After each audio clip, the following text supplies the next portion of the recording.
Hi guys, welcome back to my channel. ಇವತ್ತಿನ vlog ಶುರು ಮಾಡ್ತಾ ಇದ್ದೀನಿ. ಸೊ ಇವತ್ತಿನ ವ್ಲಾಗು ಆ್ಯಸ್ ಯೂಶುವಲ್ ರಂಗೋಲಿಯಿಂದ. ಸೊ ಆ್ಯಕ್ಚುಲಿ ಲಾಸ್ಟ್ ಟೈಮು ನನಗೆ ಒಂದು ವಿಸ್ಡಮ್ ಟೂತ್ ಎಕ್ಸ್ಟ್ರಾಕ್ಟ್ ಮಾಡ್ಕೊಂಡು ಬಂದಿದೆ. ಇವಾಗ ನಿನ್ನೆಯಿಂದ ನನಗೆ ಸ್ವಲ್ಪ ಮತ್ತೆ ಹಲ್ಲು ನೋವು ಶುರು ಆಗಿದೆ, ಇನ್ನೊಂದು ಹಲ್ಲು. ಸೊ ವಿಸ್ಡಮ್ ಟೂತು ಕೆಳಗಡೆನೇ ಇನ್ನೊಂದು ಟೂತ್ ಕೂಡ ಸ್ವಲ್ಪ ಡಿಕೆ ಆಗ್ತಾಯಿದೆ. ಸೊ ಲಾಸ್ಟ್ ಟೈಮೇ ನನಗೆ ಹೇಳಿದರು ಫಿಲ್ ಮಾಡ್ಕೋಬೇಕು ಅಂತ. ಸೊ ನಾನು ಸ್ವಲ್ಪ ನೆಗ್ಲೆಕ್ಟ್ ಮಾಡಿದೆ. ಸೊ ಹಂಗಾಗಿ ನಿನ್ನೆಯಿಂದ ಪೇನ್ ಮತ್ತೆ ಶುರುವಾಗಿರೋದ್ರಿಂದ ಇವತ್ತು ಹೋಗಿ ಫಿಲ್ಲಿಂಗ್ ಮಾಡಿಸ್ಕೊಂಬಂದೆ. ಮತ್ತು ಗುರುವಾರ ಬನ್ನಿ ಅಂತ ಹೇಳಿದ್ದಾರೆ ಸ್ಕೇಲಿಂಗ್ ಮಾಡಬೇಕು ಅಂತ. ಸೊ ಮತ್ತೆ ಅದಕ್ಕೋಸ್ಕರ ಹೋಗಬೇಕು. ಸ್ವಲ್ಪ ಹಲ್ಲು ಪೇನ್ ಇದೆ ನನಗೆ, ಹಾಗಾಗಿ ಡೆಂಟಿಸ್ಟ್ ಹತ್ರ ಹೋಗಿ ಬಂದು ಸ್ವಲ್ಪ ರೆಸ್ಟ್ ಮಾಡಿಬಿಟ್ಟೆ. ಮಧ್ಯಾಹ್ನ ಸ್ವಲ್ಪ ರಸಮ್ ಮಾತ್ರ ಮಾಡಿದೆ ಅಷ್ಟೇ. ಸೊ ರಸಮ್ ವಿಡಿಯೋ ನಾನೇನು ಶೂಟ್ ಮಾಡಿಲ್ಲ. ಸಿಂಪಲ್ ಟೊಮೆಟೊ ರಸಮ್ ತುಂಬ ಸರಿ ಶೇರ್ ಮಾಡಿದ್ದೀನಿ, ಹಾಗಾಗಿ ನಾನು ಮತ್ತೆ ಶೇರ್ ಮಾಡೋಕ್ಕೆ ಹೋಗಿಲ್ಲ. ಸೊ ಬೇಗ ಬೇಗ ಮಾಡೋಣ ಅಂತ ಮಾಡಿದ್ದು. ಹಸು ಬೇರೆ ಹಾಕ್ತಾಯಿತ್ತು. ಸ್ವಲ್ಪ ಲೈಟಾಗಿ ಮೆತ್ತಗಿರೋ ಪದಾರ್ಥ ತಿನ್ನಿ ಅಂತ ಹೇಳಿದ್ರು, ಹಾಗಾಗಿ ಅನ್ನ ರಸಮ್ ಮಾಡಿದ್ದು ನಾನು. ಸೊ ಸಂಜೆಗೆ ನಾನು ಚಪಾತಿ ಮಾಡೋಣ ಅಂತ ಅಂದ್ಕೊಂಡು ಚಪಾತಿ ಮಾಡಿದೆ. ನಾನು ತಿಂದಿಲ್ಲ. ಸೊ ನಮ್ಮ ಯಜಮಾನ್ರಿಗೆ ಮಾತ್ರ ಚಪಾತಿ ಮಾಡಿದ್ದು. ಸೊ ಹಾಗಾಗಿ ನಾನು ಇವತ್ತು ವ್ಲಾಗ್ ಅಷ್ಟೇನು ಶೂಟ್ ಮಾಡೋಕ್ಕಾಗಿಲ್ಲ. ಜಸ್ಟ್ ರಂಗೋಲಿಯನ್ನು ಹಾಕಿದೆ, ಅದಷ್ಟೇ ನಾನು ಶೇರ್ ಮಾಡ್ತಾಯಿದ್ದೀನಿ. ಮತ್ತು ಸಂಜೆ ಮೇಲೆ ಚಪಾತಿ ಮತ್ತು ಬೀನ್ಸು ಕ್ಯಾರೆಟ್ ಹಾಕಿ ಪಲ್ಯ ಮಾಡಿದ್ದೆ, ಅದನ್ನಷ್ಟು ಶೇರ್ ಮಾಡ್ತಾಯಿದ್ದೀನಿ. ಇನ್ನೊಂದು ಇವತ್ತು ನಾಳೆಯಿಂದ ಯಶಿಗೆ ಟೆಸ್ಟ್ ಬೇರೆ, ಸೊ ಅವನಿಗೆ ಓದಿಸ್ಬೇಕು. ಸೊ ಇವತ್ತು ಲೈವ್ ಕೂಡ ಏನಷ್ಟು ನಾನು ಸರಿಯಾಗಿ ಮಾಡೋಕ್ಕಾಗಿಲ್ಲ, ಬಿಕಾಸ್ ಅವನಿಗೆ ಹೇಳ್ಕೊಡೋದು ನನಗೆ ತುಂಬ ಇಂಪಾರ್ಟೆಂಟು. ಸೊ ಅವನಿಗೆ ನಾನು ಹೇಳ್ಕೊಟ್ರೇ ಅವನ ತಲೆಗೆ ಹೋಗೋದು. ಎಷ್ಟೇ ಸ್ಕೂಲಲ್ಲಿ ಹೇಳ್ಕೊಟ್ರು ಕೂಡ ಅವನಿಗೆ ನಾನು ಹೇಳ್ಕೊಡ್ಲೇಬೇಕು. ಸೊ ಟೆಸ್ಟ್ ಟೈಮಲ್ಲಿ ನಾನು ಅವನಿಗೆ ಪಕ್ಕ ಪ್ರಿಪೇರ್ ಮಾಡಿಬಿಟ್ಟೆ ಕಳಿಸೋದು. ಸೊ ಹಂಗಾಗಿ ಇವತ್ತು ಲೈವ್ ಕೂಡ ಅಷ್ಟೇನು ನಾನು ಸರಿಯಾಗಿ ನಡೆಸ್ಕೊಡೋಕ್ಕಾಗಿಲ್ಲ. ಹಾಗೆ ಮತ್ತು ಇನ್ನೊಂದು ಏನಂತಂದರೆ ಕೆಲಸ ಬೇರೆ ತುಂಬ ಇತ್ತು, ಪೇನ್ ಬೇರೆ ಇದ್ದಿದ್ದರಿಂದ ನನಗೆ ವ್ಲಾಗ್ ಕೂಡ ಮಾಡೋಕ್ಕಾಗಿಲ್ಲ.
ಸೊ ಈಗ ಸಂಜೆ ಮೇಲೆ ನಾನು ಬೀನ್ಸ್ ಮತ್ತು ಕ್ಯಾರೆಟ್ ಹಚ್ಬಿಟ್ಟು ಪಲ್ಯ ಮಾಡ್ತಾಯಿದ್ದೀನಿ. ಇದು ಲೈವ್ನ ಎಂಡ್ ಮಾಡಿಬಿಟ್ಟು ನಾನು ಇಲ್ಲಿ ಪಲ್ಯ ಮಾಡೋಣ ಅಂತ ಅಂದ್ಕೊಂಡು ಪಲ್ಯ ಮಾಡ್ತಾ ಇರೋದು. ಸೊ ಬಾಣಲೆಯಲ್ಲಿ ಒಂದು ಸ್ವಲ್ಪ ನೀರಿತ್ತು, ಸೊ ಅದು ಡ್ರೈ ಆಗಲಿ ಅಂತ ವೆಯ್ಟ್ ಮಾಡ್ತಾಯಿದ್ದೆ. ಹೆಲ್ತ್ ಒಂದು ಸ್ವಲ್ಪ ಅಪ್ಸೆಟ್ ಆದರೂ ಕೂಡ ಎಲ್ಲ ಅಪ್ ಆ್ಯಂಡ್ ಡೌನ್ ಆಗೋಗ್ಬಿಡುತ್ತೆ. ಯಾವುದೂ ಸರಿಯಾಗಿ ಮಾಡಬೇಕು ಅಂತ ಅನಿಸೋದೇ ಇಲ್ಲ. ಬಟ್ ಏನಂದರೆ ಒಂದು ಕನ್ಸಿಸ್ಟೆನ್ಸಿ ನಾನು ಮೇಂಟೈನ್ ಮಾಡ್ಕೊಂಡು ಬರ್ತಾಯಿದ್ದೀನಿ ಸುಮಾರು ತಿಂಗಳಿಂದ.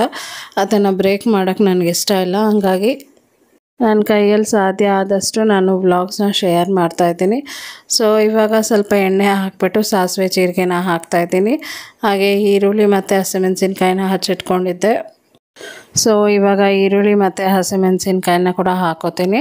ಸ್ವಲ್ಪ ಸ್ಪೈಸಿಯಾಗಿ ಮಾಡು ಅಂತ ಅಂದರು ನಮ್ಮ ಯಜಮಾನರು. ಹಾಗಾಗಿ ಸ್ವಲ್ಪ ಸ್ಪೈಸಿ ಹಾಗೆ ಮಾಡ್ತಾಯಿದ್ದೀನಿ. ಕ್ಯಾರೆಟ್ ಹಾಕಿರೋದ್ರಿಂದ ಕ್ಯಾರೆಟು ಸ್ವಲ್ಪ ಸ್ವೀಟ್ ಬರುತ್ತಲ್ಲ, ಹಾಗಾಗಿ ಸ್ವಲ್ಪ ಸ್ಪೈಸ್ ಜಾಸ್ತಿ ಆ್ಯಡ್ ಮಾಡ್ತಾ ಇರೋದು.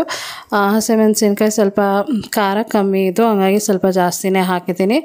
ಸೊ ಇವಾಗ ಚೆನ್ನಾಗಿ ಸಾಟೆ ಮಾಡ್ಕೊತಾ ಇದ್ದೀನಿ. ನಾನು ಏನೋ ಪ್ಲ್ಯಾನ್ ಮಾಡ್ಕೋತೀನಿ, ಆಗ ಮಾಡೋಣ ವೀಡಿಯೋ, ಹಿಂಗೆ ಮಾಡೋಣ ವೀಡಿಯೋ ಅಂತ. ಬಟ್ ಯಾವುದೂ ಈ ನಡುವೆ ಆಗ್ತಾಯಿಲ್ಲ, ಗೊತ್ತಿಲ್ಲ ಏನಾಯಿತು ಅಂತ. ಹಾಗೆ ವ್ಯೂಸ್ ಮೊದಲು ಚೆನ್ನಾಗಿ ಬರೋದು, ಈ ನಡುವೆ ವ್ಯೂಸ್ ಕೂಡ ಚೆನ್ನಾಗಿ ಬರ್ತಾಯಿಲ್ಲ. ಏನಾಗಿದೆ ಅಂತ ಗೊತ್ತಿಲ್ಲ ನನಗೆ. ಎನಿವೇಸ್ ಇಟ್ಸ್ ಓಕೆ, ಏನು ಮಾಡೋದಕ್ಕಾಗೋದಿಲ್ಲ. ಅದು ಹೇಗೆ ಹೋಗುತ್ತೋ ಹಾಗೆ ಹೋಗಲಿ. ಸೊ ಇವಾಗ ಸ್ವಲ್ಪ ಅರಿಶಿನ ಪುಡಿನ ಹಾಕಿದ್ದೀನಿ. ಅರಿಶಿನ ಪುಡಿನ ಕೂಡ ಹಾಕ್ಬಿಟ್ಟು ಚೆನ್ನಾಗಿ ಫ್ರೈ ಮಾಡ್ಕೊತಾ ಇದ್ದೀನಿ.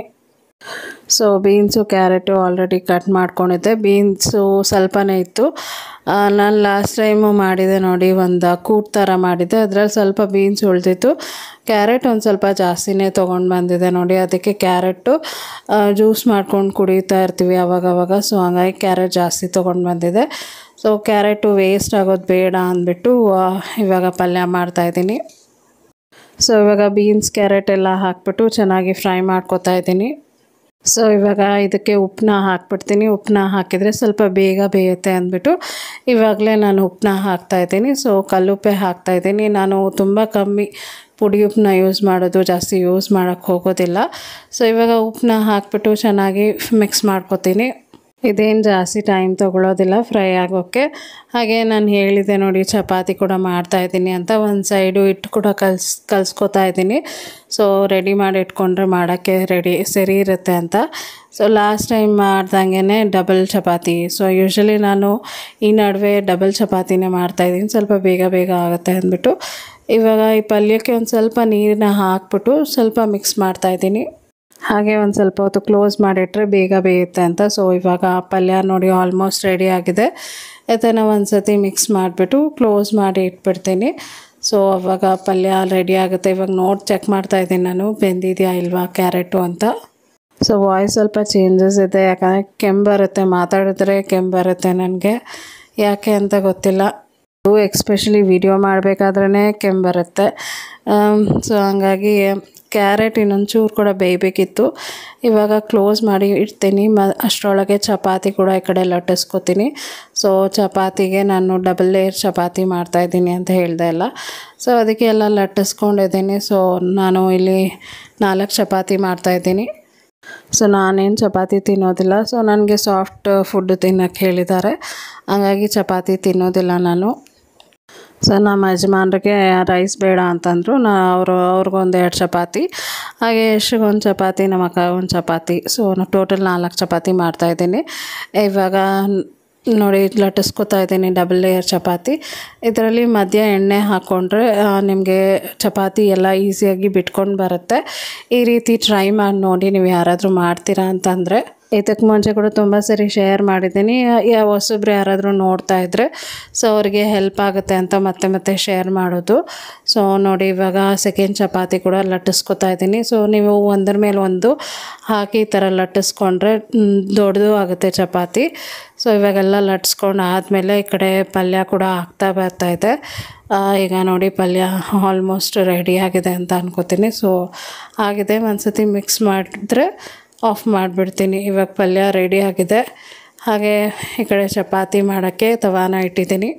ಸೊ ಪಲ್ಯಕ್ಕೆ ಕಾಯಿ ತುರಿ ಹಾಕ್ಕೊಂಡ್ರೆ ತುಂಬ ಚೆನ್ನಾಗಿರುತ್ತೆ. ಸೊ ನಾನು ಕಾಯಿ ಇತ್ತು, ಬಟ್ ತುರ್ಕೊಳ್ಳೋ ಅಷ್ಟು ಪೇಷನ್ಸ್ ಅಂತೂ ಖಂಡಿತ ಇರಲಿಲ್ಲ. ಹಂಗಾಗಿ ನಾನು ಕಾಯಿ ತುರಿ ಏನು ಹಾಕಿಲ್ಲ.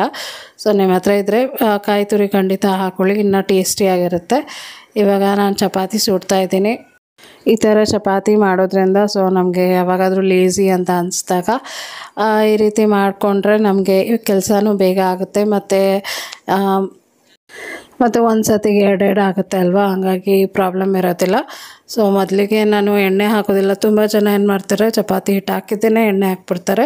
ಸೊ ಹಂಗೆ ಹಾಕಿದರೆ ನಿಮಗೆ ಚಪಾತಿ ಉಬ್ಬೋದಿಲ್ಲ. ಸೊ ಫಸ್ಟು ಚಪಾತಿನ ಉಬ್ಬಕ್ಕೆ ಬಿಟ್ಬಿಟ್ಟು ಆಮೇಲೆ ಇನ್ನೊಂದು ಕಡೆ ತಿರುಗಿಸಿ ಆಮೇಲೆ ಎಣ್ಣೆ ಹಾಕಬೇಕು. ಅವಾಗ ನಿಮಗೆ ಚಪಾತಿ ಚೆನ್ನಾಗಿ ಬರೋದು.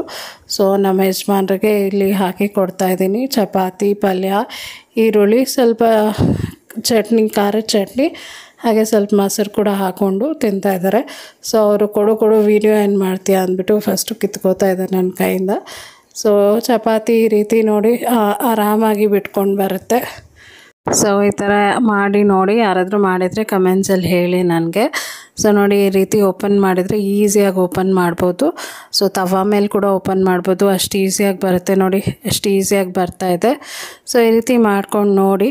ಸೊ ಇವತ್ತಿನ ವ್ಲಾಗ್ ಇಷ್ಟೇ. ಇವತ್ತಿನ ವ್ಲಾಗ್ ನಿಮಗೆ ಇಷ್ಟ ಆದರೆ ದಯವಿಟ್ಟು ಲೈಕ್ ಮಾಡಿ, ಶೇರ್ ಮಾಡಿ, ಕಮೆಂಟ್ ಮಾಡಿ, ಸಬ್ಸ್ಕ್ರೈಬ್ ಮಾಡಿ. ಮತ್ತು ನಾಳೆ ಒಂದು ಹೊಸ ವೀಡಿಯೋ ಒಂದಿಗೆ ನಾನು ನಿಮ್ಮನ್ನ ಭೇಟಿ ಆಗ್ತೀನಿ. ಅಂಟಿಲ್ ದೆನ್ ಟೇಕ್ ಕೇರ್, ಬಾಯ್.